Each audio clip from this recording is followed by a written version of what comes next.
안녕하세요.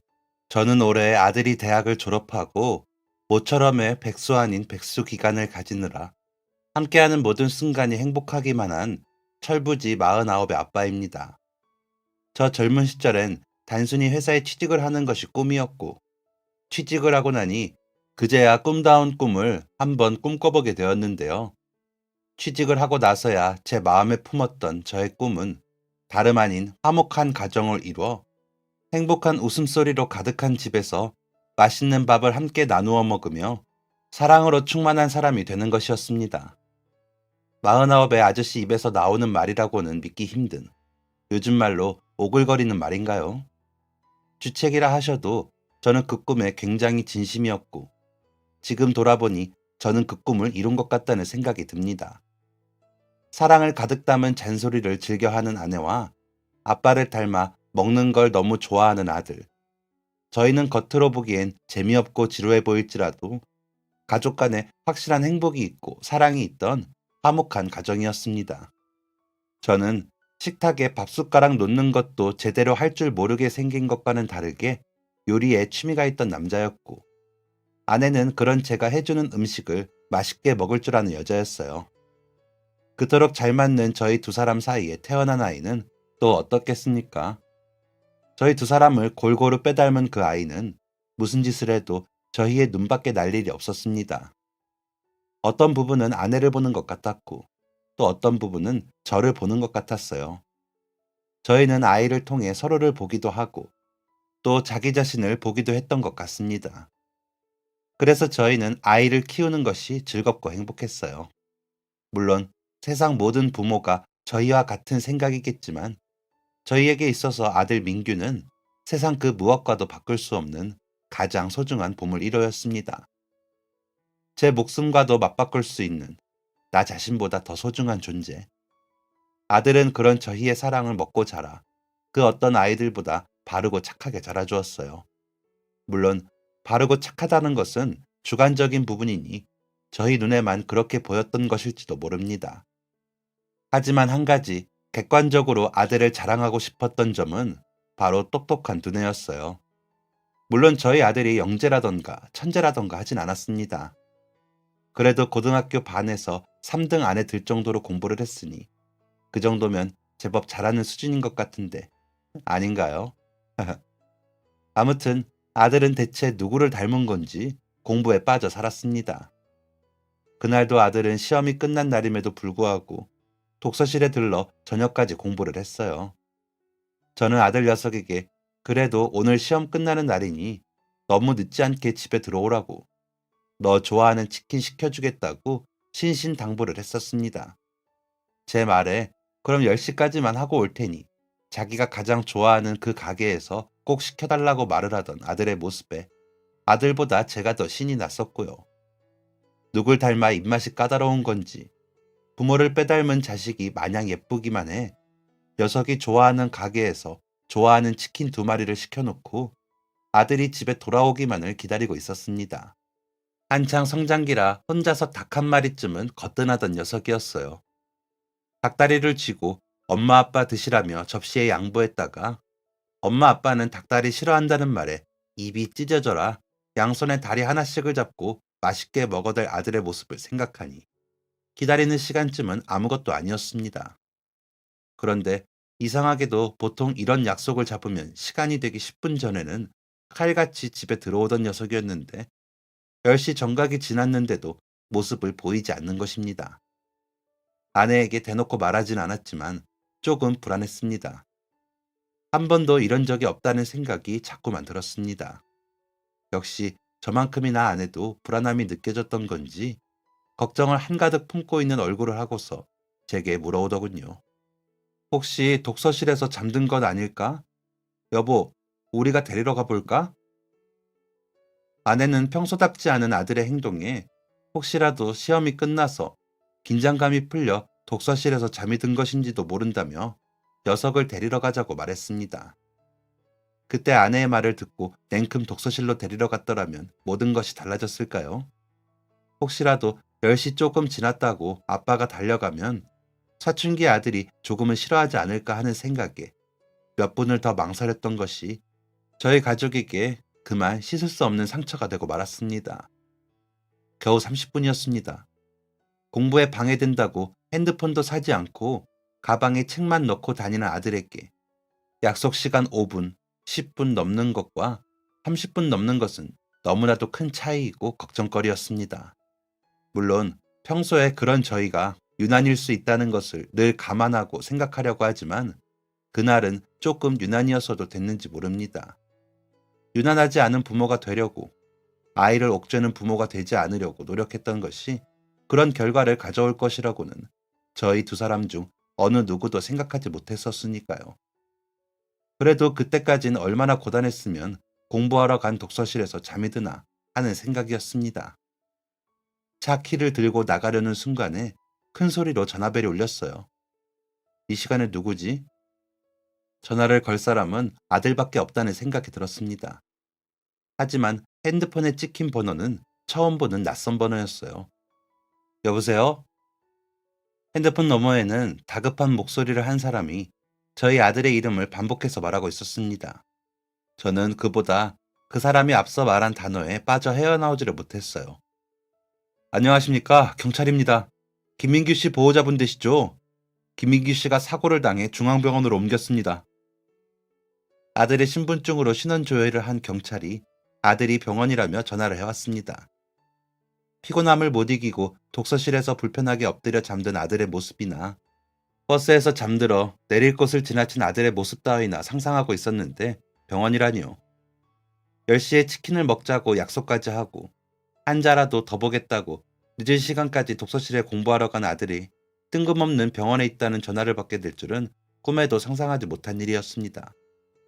꿈에도 나와서는 안 되는 일이기도 했고요. 다리가 후들거렸습니다. 가야 하는데, 빨리 민규한테 가야 하는데 전화를 끊지도 못하고 바닥에 주저앉으니 아내가 놀라서 저를 일으켰습니다.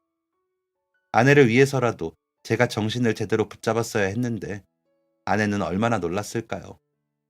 평생 아프다는 소리 한 번을 해본 적이 없던 남편이 전화 한 통에 다리가 풀려 바닥에 주저앉아 버리는 모습을 보며 짧은 시간이지만 얼마나 놀라고 두려웠을까요? 왜 그래? 무슨 전화인데? 저는 저의 양 팔뚝을 붙들고 힘주며 물어오는 아내의 얼굴을 바라보았습니다. 걱정으로 가득한 얼굴에 차마 입이 떨어지지 않았어요. 하지만 제가 대답을 하지 않고 얼굴만 쳐다보니 아내의 불안함이 극에 달하는 듯 했습니다. 가까스로 겨우 힘겹게 아내에게 설명했어요. 민규가 교통사고로 중앙병원에 있단다. 여보, 우리 민규가... 아내는 오열했습니다. 그러면서도 발은 민규에게로 뛰고 있었어요. 그럼 1초라도 빨리 갈 생각을 해야지. 울고만 있을 거야? 우리 민규, 우리 아들.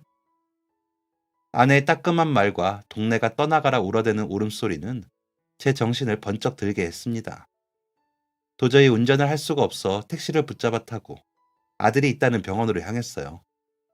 정신없이 왔다 갔다 하는 수많은 병원 사람들, 진하게 풍겨오는 소독약 냄새, 침대에 실려 빠르게 이동하는 피가 흥건한 다른 사람들. 그런 낯선 곳에 저희 아들이 있다는 사실이 믿어지지 않았습니다. 아니, 믿을 수가 없었어요. 하지만 그것은 잔인하게도 현실이었고, 그것도 모자라 아들의 사고 원인이 뺑소니였다는 사실까지 전해 들으면서 완전히 정신이 무너져 버렸습니다. 아드님께서 뺑소니 사고를 당해 길에 혼자 쓰러져 있는 걸 근처를 지나가던 행인이 보고 신고를 해주셨습니다. 도착했을 땐 피가 더 이상 나지 못하게 하려고 응급 지혈을 해주신 게 확인되었고요. 근처에서 일하시는 배달 기사분인 것 같더라고요. 인적이 드문 길이라 그 사람이 발견하지 않았더라면 상태가 심각해질 수도 있었다고 경찰관은 말했습니다. 아들이 수술에 들어간 동안 다녀간 경찰에서는 다행히 인근 CCTV에 차량이 찍혀 범인을 찾고 있다는 말을 전했습니다. 저는 경찰을 붙들고 묻고 싶었습니다. 혹시 우리 아들 잘못되면 내가 그 범인이라는 놈 똑같이 만들어놔도 되냐고. 혹시 안 된다면 되는 걸로 쳐주실 수 있냐고. 정말로 잡아다 저희 아들이 겪은 고통만큼 배로 겪게 해주고 싶은 마음이 굴뚝 같았습니다. 수술 시간이 길어지면 길어질수록 그 말을 뱉고 싶은 마음이 점점 더 커져갔고요. 아니, 수술 시간이 길어지면서 불안감이 더 심해지니 이젠 아들이 정상적으로 회복을 한다고 해도 그 뺑소니범을 더 심한 고통 속에 살게 하고 싶어지더군요. 하지만 그럴 수는 없었습니다. 저는 그게 정말 다행이라고 생각합니다. 제가 그럴 수 없었던 이유는 시간이 꽤 걸릴지 모른다고 했던 의사 선생님의 말씀보다 훨씬 더 일찍 아들이 깨어났기 때문입니다. 그리고 아들의 회복 속도는 긍정적인 편이었어요. 아들은 깨어났을 때 가장 먼저 자신을 치고 갔던 그 차량의 번호판을 제대로 보지 못했다고, 몇 초만 더 쳐다봤더라면 볼 수 있었을 텐데 너무 눈이 감겨 제대로 보지 못한 것이 후회된다며 자기 자신을 자책했습니다. 그런 아들을 보는 아내와 제 마음은 찢어졌어요. 괴로워하는 아들에게 넌 아무 잘못이 없다고, 그 길거리에 CCTV가 있어 널 다치게 한 그 사람은 벌써 경찰 아저씨들이 잡아뒀다고, 그러니 자책하지 말라고 아들을 달랬습니다. 17, 제법 커진 덩치와 굵어진 목소리 때문에 많이 컸다고 생각했는데 아들은 여전히 아이였습니다. 그런 나의 아이를 고통받게 했으니 그 나쁜 자식을 반드시 잡아다 똑같이 찢어버리겠다는 마음으로 어떠한 조금의 합의도 없이 합당한 처벌을 받게 만들기로 결심했습니다. 그리고 재판 결과 1년의 징역이 나왔을 때 가슴이 답답해 죽을 것 같았습니다. 내 자식은 죽을지도 모르는 고비에서 겨우 살아남았는데 그 자식은 내 자식이 죽지 않았다는 이유로 1년의 징역이라니요. 법이 이해가 되지 않았습니다. 다 엎어버리고 싶었어요. 하지만 그럴 수 없었던 것은 아들 때문이었습니다. 저희가 너무 분노하고 슬퍼하자 아들이 저와 아내를 붙잡고 이렇게 말하는 것입니다. 엄마, 아빠, 나 살아있잖아. 나 지금 되게 괜찮아. 그러니까 잊자. 더 힘들어하지 마. 부탁이야. 아들이 일부러 평소엔 하지도 않는 애교 섞인 밝은 목소리를 하며 건네오는 말에 가슴이 미어졌습니다. 어떻게 이런 말을 할 수가 있는지, 아들이 이런 말을 하기까지 부모인 나는 대체 무엇을 한 것인지. 그래서 아내와 저는 아들 앞에서 더는 그 이야기를 하지 않게 됐어요. 오래 마음에 두고 이야기해봐야 상처만 깊어질 것 같았기 때문입니다. 아들이 모르는 선에서 다 잊은 척, 뒤로는 몇 번의 소송을 더 해보기도 했지만 쉽지 않았습니다.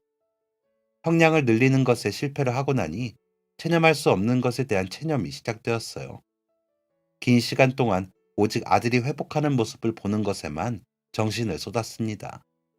그래야 잊을 수 있을 것 같더라고요. 그 억울함을, 그 분통 터지는 일을. 그리고 아들은 그런 부모의 마음을 알기라도 하는 건지 의사 선생님의 칭찬을 들어가며 건강히 회복해 주었습니다. 아들이 수술을 하고 범인에게 소송을 하는 동안 한 가지 더 해온 일이 있었는데요. 그것은 바로 아들이 뺑소니 차량에 치여 혼자 인적 드문 거리에 쓰러져 있을 때 발견하고 신고해준 은인을 찾는 일이었습니다. 치킨 배달하는 배달기사였다고 작은 정보만 물어물어 전해들은 저는 여기저기 전화를 돌렸습니다. 몇 날 며칠에 걸쳐 그 사람이 일했었다는 곳을 찾았지만 한 가지 예상치 못한 일이 있었습니다. 고마웠다고, 정말 감사했다고 단 한 번의 인사도 전하지 못했는데 벌써 일을 그만두고 사라졌다는 것이었어요. 전화번호는 알려줄 수 없다고 했습니다. 아들이 회복을 하고 나서부터 본격적으로 수소문을 하며 그 사람을 애타게 찾았지만 끝내 찾지 못했습니다. 그러는 사이 아이가 고등학교를 졸업하게 되었고 20살 대학 생활을 시작하게 되었을 때 저희 가족은 다 함께 아들의 학교가 가까운 동네로 이사를 가게 되었습니다. 아들은 엄마 아빠 덕분에 대학 공부도 편하게 할 수 있게 되었다며 기뻐했고 이사를 온 지 한 달쯤 되었을 때 아들의 생일을 맞이하여 갖고 싶은 것을 물었습니다. 이에 내 나이에 무슨 선물이 필요하냐며 낳아주고 길러주신 것만으로 감사한데 선물 같은 것까지 챙겨주실 필요 없다고 말을 하더군요. 단 한 가지 바라는 것이 있다면 이제는 엄마 아빠가 그날의 안 좋은 기억에서 빠져나오길 바란다고 말을 하던 아들. 아들은 예전에 자기가 무지하게 좋아했었던 그 치킨 브랜드의 치킨이 먹고 싶다고 말했습니다. 엄마 아빠 때문에 좋아하던 치킨도 마음대로 못 먹어 속상했다며 오늘은 무조건 그 치킨을 먹고 두려움을 떨쳐내는 게 자기한테 생일 선물이라고 말하는 아들이 고맙고도 안쓰러웠습니다. 저는 치킨만 보면 무서웠어요. 그날의 기억이 떠올라서. 그래서 그날 이후 단 한 번도 그 집 치킨을 시켜 먹은 적이 없었습니다. 저희 가족들 역시 이런 저의 마음을 익히 알고 있었어요. 그런데 그날은 자꾸만 아들 녀석이 그 집 치킨이 먹고 싶다고 하는 것입니다. 먹고 싶다고 하니 사주고는 싶고, 그렇다고 주문을 하자니 혹여 그때처럼 또 무슨 일이라도 생길까 두렵고, 그런데 그런 제 마음을 아들 녀석이 다 안다는 듯 손을 잡아오며 말했습니다. 아빠, 걱정 마세요. 오늘은 우리 가족들 중 누구도 집 밖에 나가 있지 않잖아요. 저희는 그냥 다 함께 집에 앉아서 치킨이 오기를 기다렸다가 치킨이 오면 맛있게 먹기만 하면 되는 거예요, 오늘은. 아들의 말을 듣고 보니 맞는 말이었습니다. 그날처럼 집으로 돌아와야 할 누군가를 기다리고 있는 상황도 아닌데 그런 사고가 또다시 일어날까봐 두려워하는 것도 이상한 일이었어요. 그래서 가족들과 다 함께 둘러앉아 정말 오랜만에 아들이 좋아하던 그 치킨집에서 치킨을 주문했습니다. 주문을 마치고 나니 아내가 옆에서 울먹이는 소리가 들려왔어요. 그래, 힘들었던 것은 나뿐만 아니라 아내도 마찬가지였으니까 눈물을 참기 힘들 수 있다. 폭풍 같은 눈물을 펑펑 쏟아내는 아내에게 눈물을 닦으라고 휴지를 건넸다가 손을 도로 거두고 그냥 폭삭 안아버렸습니다. 그냥 휴지만 건넸다가는 제가 눈물을 숨기지 못할 것 같아서였습니다. 아내를 안아주며 잠시 동안 얼굴을 숨겼을 때 눈을 꼭 감고 눈물을 참아볼 요령이었어요. 그런데 그때 엄마 아빠가 하는 행동을 지켜보던 아들이 저희 두 사람을 동시에 끌어안는 것이 아니겠습니까? 눈물을 참아보자고 서로를 부둥켜 안은 것이 말짱 도루묵이 되는 순간이었습니다. 치킨 하나 시키는데 왜 아까운 눈물을 흘리고 그래요? 저만큼이나 눈물을 꾹 참고 있을 아들의 목소리에서 물기 어린 소리가 느껴졌고 저는 그만 참아왔던 눈물을 흘리고야 말았습니다. 아내처럼 펑펑 쏟아낸 것은 아니지만 덜 잠근 수도꼭지에 물방울 두어 방울이 투둑 떨어지는 것 같은 모양새였어요. 누가 볼세라 아내의 뒤통수를 쓰다듬어주는 척 손가락으로 눈물을 훔쳤습니다. 아들이 잠긴 목을 가다듬으며 조용히 콧물을 훌쩍이는 소리가 들려왔습니다. 두 남자가 눈물을 머금고 있다는 것을 어떻게 알았는지 품속을 쏙 빠져나온 아내가 펑펑 쏟아내던 눈물을 닦으며 치킨 먹고 동네 산책을 가자고 하는 바람에 민망한 눈물 시간은 마무리가 되었지만요.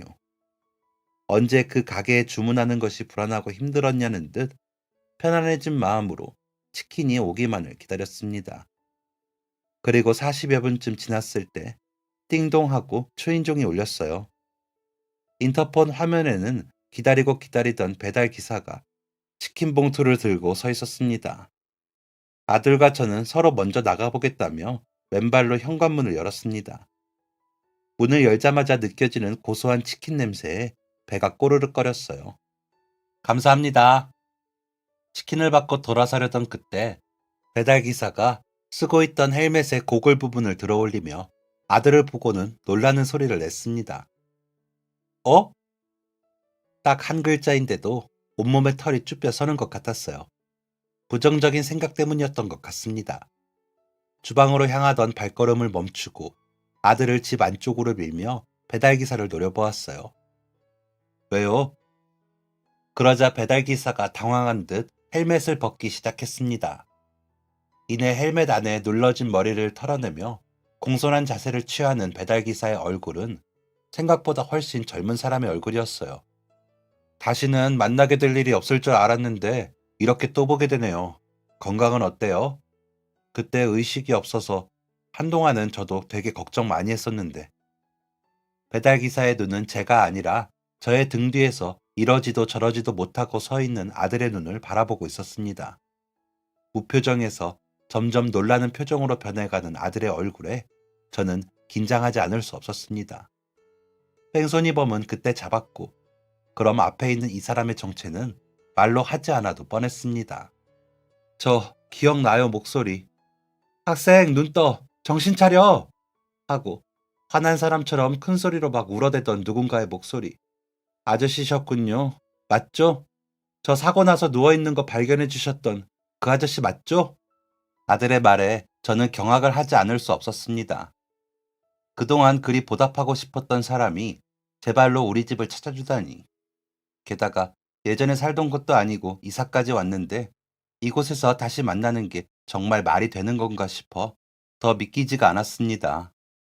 눈앞의 상황이 믿기지 않는 건 배달기사도 마찬가지인 듯 했어요. 고개를 끄덕이며 목소리를 기억할 줄은 몰랐다고 미소를 짓는 배달기사의 등 뒤로 호강이 비쳤습니다. 그동안 찾고 싶어도 찾을 방법이 없어 찾지 못했던 제 아들을 구해준 저의 가족의 영웅.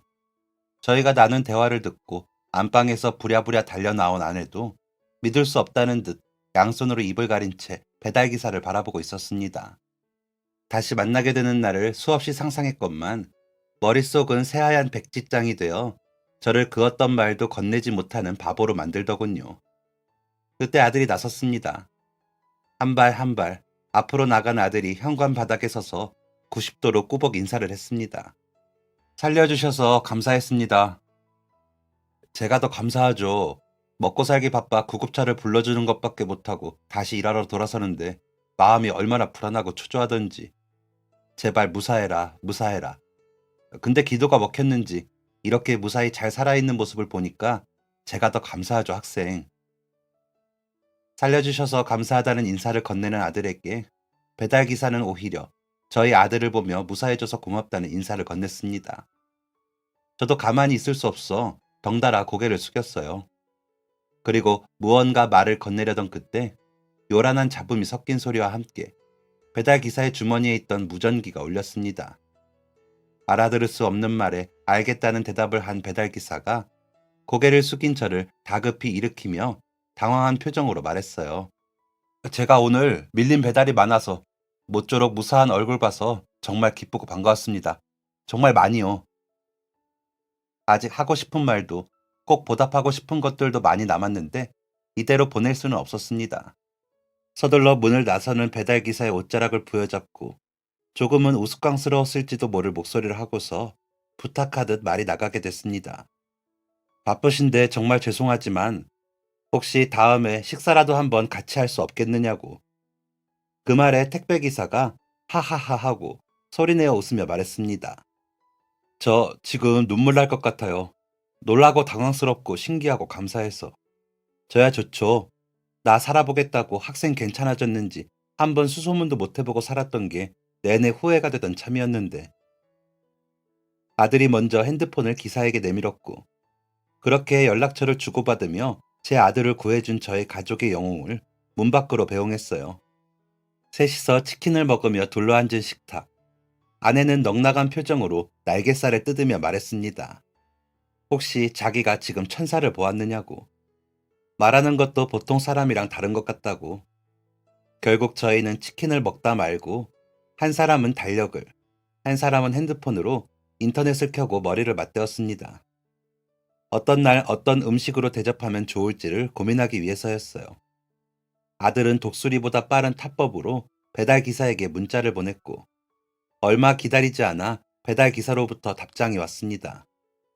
드디어 대망의 디데이가 설정된 것입니다. 식사 자리엔 아들과 제가 나갔습니다. 아내는 꼭 전해줘야 한다고 몇 번이고 당부를 하며 제 손에 봉투를 쥐어주었고요. 처음 한참 동안 기사님을 수소문하며 찾던 당시에 준비했던 500만 원에 소식을 찾을 수 없음에도 마음 한편에 언젠가 다시 만날지도 모른다는 생각을 품고 생각날 때마다 조금씩 모아왔던 500만 원이 모여 1000만 원이 되어 있었습니다. 저는 그 봉투를 품에 소중히 품고 아들과 함께 기사님을 만나러 나갔어요. 지난번에 만났을 때보다 훨씬 더 깔끔하고 어려 보이는 모습이었습니다.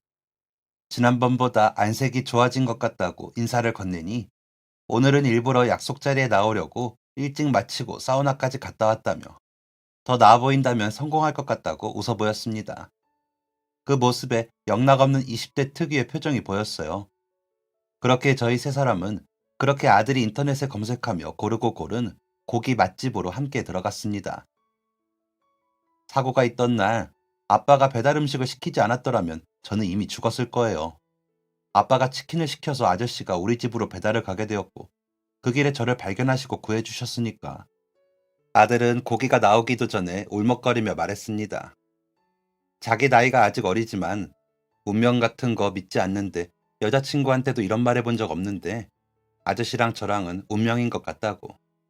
그러자 기사님도 듣기 좋은지 허허허 사람 좋은 소리를 하며 웃었습니다.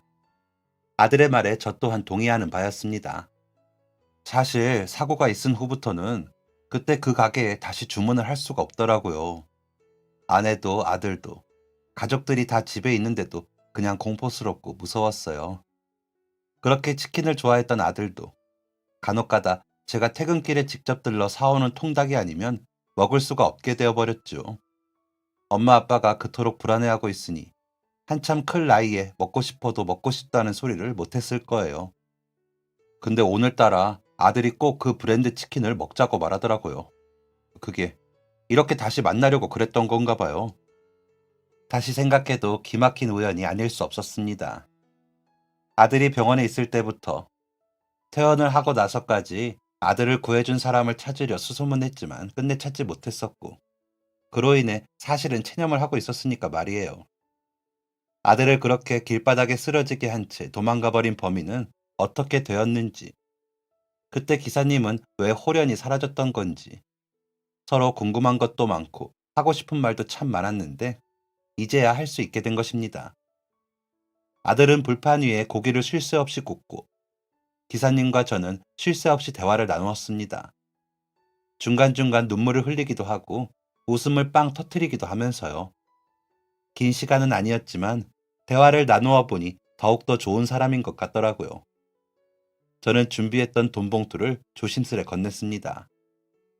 조심스럽지만 큰 금액도 아니지만 그래도 저희 아들 구해주신 분께 뭐라고 보답하고 싶어서 오랜 시간 동안 다른 곳에 쓰지 않고 가지고 있던 돈이에요. 받아주세요. 그랬더니 기사님이 의자 소리가 나도록 벌떡 자리에서 일어나며 극구 거절을 했습니다. 예상했던 것보다 더 심한 거절이었어요. 기분이 상한 것처럼 느껴지기도 했습니다. 저는 제가 무례했다는 생각에 얼른 사과를 건넸고 기사님은 말했습니다. 제가 5년만 더 늦게 태어났어도 아드님이랑 친구가 됐을지도 모르는 일입니다. 저는 그저 쓰러진 사람을 구한 것뿐인데 그 대가로 돈을 받는다는 게 불편합니다. 저는 돈 봉투를 얼른 눈앞에서 치우며 기사님을 달랬습니다. 어려 보인다 했는데 아들 민규와 5살 차이밖에 나지 않는 줄은 몰랐습니다. 어떻게 저렇게 야무지게 컸을까? 속으로 생각하며 기사님을 다시 자리에 앉히는 것에 성공했어요. 옆에 앉아있던 아들이 분위기를 풀어보고자 말을 걸었습니다. 그럼 저 형이라고 불러도 돼요? 그 말에 저희의 대화는 다시 시작되었습니다.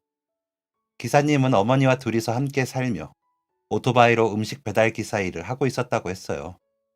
그러던 어느 날, 여느 때와 같이 음식 배달을 가던 중 사람들이 오가지 않는 한적한 길에서 사고 현장을 발견하게 된 것입니다.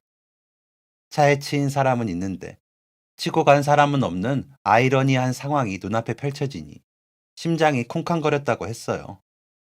뉴스에서 보던 뺑소니 사고를 직접 보게 될 줄은, 그것도 법인이 달아나 버린 상황에서 보게 될 줄은 몰랐다며 그때의 놀란 마음이 생각나는 듯 말을 끊어가며 차분히 설명했습니다.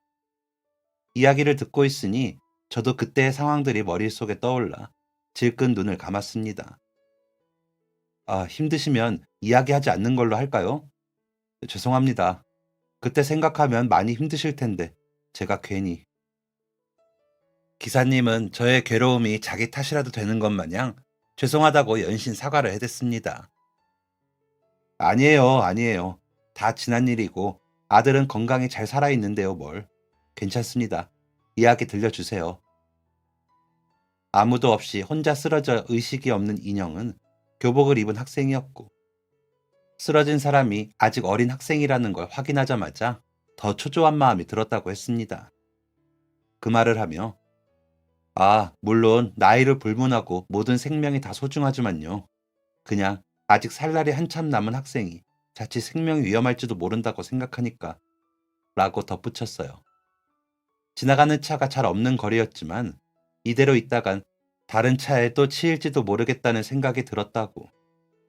다른 차가 이상함을 느끼고 가까이 오지 못하도록 오토바이로 조금 떨어진 거리에서부터 바리케이트 비슷한 것을 만들었다고 하더군요. 그렇게까지 해주셨을 줄은 몰랐는데 그때 처음 알고 얼마나 놀라고 감사했는지 모릅니다. 피를 너무 많이 흘리고 있어서 게다가 어디를 다쳤는지 육안상으로 다 확인할 수가 없어서 함부로 들고 옮기지도 못하겠더라며 말을 멈추고 호흡을 고르기도 했습니다. 마음 같아서는 타고 온 오토바이에 태워 병원으로 곧장 출발하고 싶었지만 어디를 어떻게 다쳤을지 모를 사람을 오토바이에 태우는 것은 말이 되지 않았다며 말이에요. 더 빨리 병원으로 데려가지 못했던 것이 내내 마음에 걸렸다고 말하는 기사님의 마음이 너무 감사했습니다. 아들이 사고를 당한 줄도 모르고 치킨을 기다리던 아빠의 입장에서 그보다 더 창피하고 미안하고 죄스러운 것이 또 있을까요? 그때 마침 저희 집 치킨을 배달해 주시던 분이 기사님처럼 좋은 분이었다는 게 제 인생의 가장 큰 복인 것 같다 말씀드리니 아마 그 상황이라면 자기뿐만 아니라 다른 그 누구였다더라도 그렇게 했을 거라며 웃어 보이는 기사님이었습니다. 미소를 짓는 그 얼굴엔 그 어떤 사연도 없어 보이는데 그땐 왜 그렇게 호련히 자취를 감추었던 건지 물어보지 않을 수가 없겠더라고요. 물어볼까 말까, 신뢰가 될까 안 될까 고민을 하는데 기사님이 다시 이야기를 시작했습니다. 흐르는 피를 지혈하고 의식이 있는지 등을 체크하며 애타게 기다리던 구급차와 경찰차가 도착하고 구급대원과 경찰에게 발견 당시 상황들을 설명해 주기까지 하고 나니 그제야 제가 일하는 중이었다는 것을 깨달았어요. 오토바이 짐칸에 들어있던 따뜻한 치킨 포장 박스는 이미 차갑고 딱딱하게 식어 있더라고요. 시간을 보니 이미 배달 예정 시간이 훌쩍 지나 있었어요. 큰일 났다. 정신이 없어 계속 듣지 못했던 무전기 소리와 전화벨 소리가 그제야 일제히 들려왔어요. 왜 다음 배달 빨리 안 가느냐고 닥달하는 배달업체 사장님의 연락. 치킨집에서 많이 늦었다고 많이 화나셨죠? 하고 물으니 사장님이 그러더라고요. 치킨집에서는 손님이 독촉 전화 전혀 없었다더라고요. 이상하다고 생각했어요. 거의 1시간이 넘어가는데 독촉 전화를 하지 않는 손님이. 두 배는 더 죄송스러운 마음으로 오토바이를 몰고 주소지로 향했습니다. 사고 현장에서 가까운 거리였고 도착했을 땐 현관문이 반쯤 열린 채 아무도 대답을 하거나 나와주시지 않더라고요. 전화는 안 하셨어도 화가 단단히 났겠다고만 생각하고 주머니에 있는 지갑을 꺼내 치킨 봉투에 환불 금액을 넣어드리고 돌아섰습니다. 배달일 하며 온갖 힘든 일 많았었지만 그때만큼 마음적으로 힘들었던 날은 없었던 것 같아요. 치킨집으로 독촉하지 않고 기다려주신 것만으로도 감사하자. 그때까지는 전혀 몰랐죠. 제가 구급차를 불러준 사고 환자가 배달 가던 집 아들이라는 건 그 후로 한참 동안도 쭉 몰랐어요. 나중에야 알았거든요. 기사님은 그 일이 있고 어머니가 몸이 점점 편찮아지셔서 어머니 집 근처로 이사를 오게 된 것이라고 했습니다. 하던 일도 부랴부랴 그만두고 짐도 다 못 챙긴 채 이사를 했다고.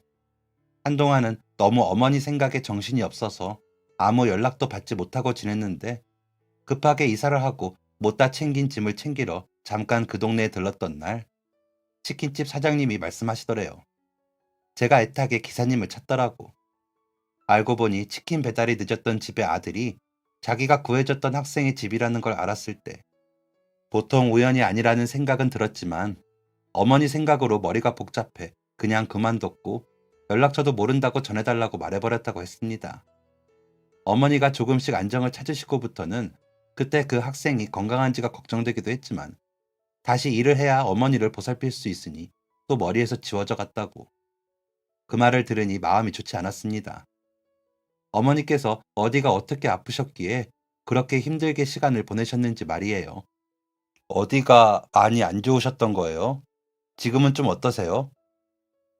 췌장암이셨어요. 수술받고 지금은 좋아지셨고. 그래도 요즘은 웃음이 나요. 어머니께서 이거 참 말씀드리기 좀 부끄럽기도 한데 처음엔 떨어져 사는 게 속 편한데 왜 집까지 옮기느냐고 엄청 역정을 내셨었는데 이제는 곁에 있어 너무 좋다고 그러시네요. 가족이라고는 어머니하고 저 달랑 둘뿐인데 조금이라도 더 젊으실 때 잘해드려야겠다는 생각이 들더라고요. 그래서 요즘은 자꾸 웃음이 나요. 애도 아닌데 어머니 품이 너무 좋네요. 조심스러웠던 저의 질문과는 달리 기사님은 활짝 미소를 지으며 말했습니다. 젊은 나이에 어머니까지 편찮으셔서 많이 힘들겠다는 생각이 들어 마음이 좋지 않았습니다. 그런데 이야기를 듣고 마음이 좋지 않았던 건 저희 아들도 마찬가지였나 봅니다. 아들이 우물쭈물 말을 꺼냈어요. 저희 할아버지께서 큰 펜션도 운영하시고 사업도 여러 개 하시는데요. 마침 조만간 관리인 일 하시던 분이 떠난다고 들었어요. 그렇게 말하며 저를 쳐다보는 아들과 눈이 마주쳤습니다. 이거다 싶었어요. 아들이 꺼낸 뜬금없는 말에 무슨 소리냐는 듯 표정을 짓는 배달기사에게 생각할 틈 없이 뒷말을 건넸습니다. 관리인은 연봉 3천을 줬었는데 배달기사보다는 더 벌어야 하지 않겠냐며 연봉 3천 보장에 수익의 20%, 상여금 200%등 저의 마음이 담긴 설명을 끝까지 들은 기사님은 얼떨떨한 표정으로 말했습니다.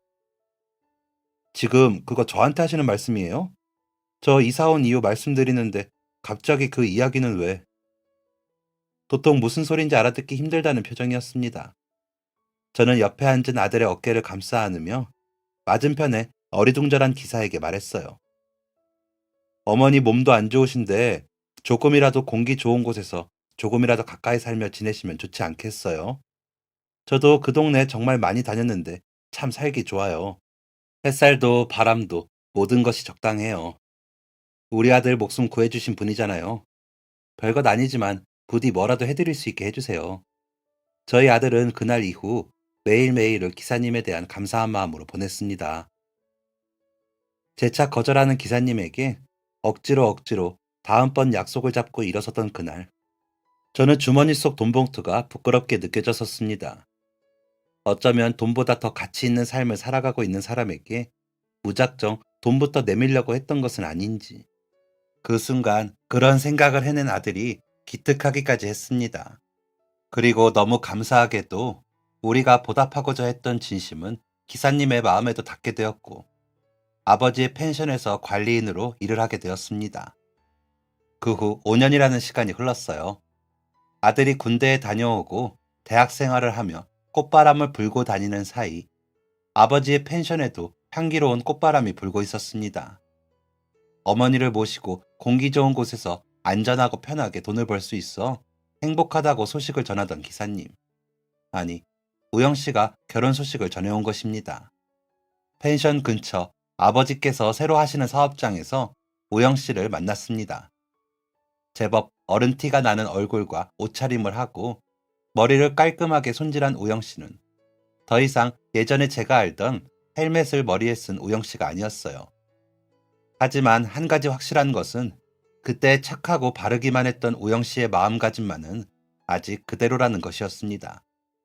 청첩장을 주고 싶다는 우영 씨와 식사를 하게 된 식당은 코스 요리집이었는데 우영 씨는 이곳에 새로 나온 디저트가 맛있다며 테이블 위로 식사 주문을 하자마자 집에 가져가서 가족들과 드시라고 포장된 디저트를 따로 내밀었습니다. 왜 이렇게 급하냐는 말에 아직 누군가한테 청첩장을 드리는 일이 익숙하지가 않다고 죄송하다고 고장난 기계처럼 버벅거리며 쑥스러워하는 우영 씨. 그 모습이 꼭 예전에 아내와 결혼을 앞두고 온 세상이 저를 위해 굴러가는 것 같은 기쁨과 부담스러움이 혼란했던 그때의 모습처럼 보여 웃음이 났습니다. 이 사람이라면 어떤 사람과 어떤 세상에 살아도 행복하게 잘 살 것 같다는 생각도 들었고요. 그리고 다른 사람도 아닌 우영 씨 본인이 직접 선택한 사람이라면 더더욱 좋은 사람인 것은 안 봐도 비디오이고 말입니다. 요즘 일이 그렇게 바쁘다면서 대체 언제 연애도 하고 결혼을 바라보게 되었냐는 저의 말에 우영 씨는 이렇게 말했습니다. 좋은 인연이 시작되니 그 인연이 바람을 타고 또 다른 좋은 인연을 만들어준 것 아니겠습니까? 다 민규 아버님 덕분입니다. 결혼식 와주실 거죠? 소박하지만 편하게 즐기다 가실 수 있도록 준비하겠습니다. 당연히 가야지. 우영 씨가 이렇게 예쁜 얼굴을 하고 와서 또 다른 인생의 시작을 우리 가족에게도 함께 하자고 말해주는데 우영 씨가 만들어준 새 삶을 살고 있는 우리 가족이 가지 않을 이유가 어디 있겠나? 나는 오히려 우영 씨가 펜션 일을 맡아서 하게 되면서 시간이 없어 연애할 틈이 없을까봐 내심 걱정했는데 역시 괜한 걱정이었던 거지. 축하한다, 우영 씨. 항상 잘하려겠다고 용을 쓰고 노력하는 게 아니라 늘 잘하는 것이 몸에 배어 있으면 따로 힘든 일도 일어나지 않는다는 걸 명심해둬. 피가 될지 살이 될지는 우영 씨가 새겨듣기 나름이고 제가 하는 조언들이 이미 완벽한 청년에게 어떻게 와닿을지는 알 수 없었지만 진심으로 그 사람의 행복한 결혼 생활을 응원하는 마음이었습니다. 당연히 오케이를 외치고 기분 좋게 식사와 대화를 나누던 밤, 제 손에 쥐어진 우영 씨의 청첩장에 괜히 제가 더 울컥하던 것은 왜였을까요? 누군가에게 잘 다듬어진 다정한 말을 듣는다는 것은 꼭 남녀관계의 사랑이라는, 연애라는 감정 안에서만 느끼는 행복이 아닌 것 같습니다. 오늘 처음 보는 사람이라도 그냥 생각 없이 내뱉는 말보다 조금은 신경 써서 다듬어진 말을 내뱉는 것, 그게 우영 씨가 가진 장점이라고 생각했습니다. 그리고 지금은 예쁜 가정을 이루고 나니 예전보다 더 행복하게 살고 있다고 합니다. 그 작은 소식들 하나하나가 얼마나 기쁘고 벅차오르는지 몰라요. 어쩌면 꺼져버릴 운명이었을지 모를 저의 아들의 인생에 희망이라는 씨앗을 심어준 고마운 분에게 아주 작은 것이라도 행복을 가져다 줄 수 있어서 진정 기쁘고 벅차오릅니다. 우리 가족의 영웅이었던 분의 앞날에 영원히 꺼지지 않는 행복의 불씨가 따뜻한 온기를 유지하며 예쁘게 타오르기를 기도합니다. 좋은 사람을 위해 보내는 사연 끝까지 들어주신 여러분들께도 늘 행복의 불씨가 따뜻하게 타오르기를 기도할게요. 감사합니다. 지금까지 사연 들어주셔서 감사합니다. 사연이 재밌으셨다면 구독과 좋아요를 눌러주세요. 감사합니다. 안녕히 계세요.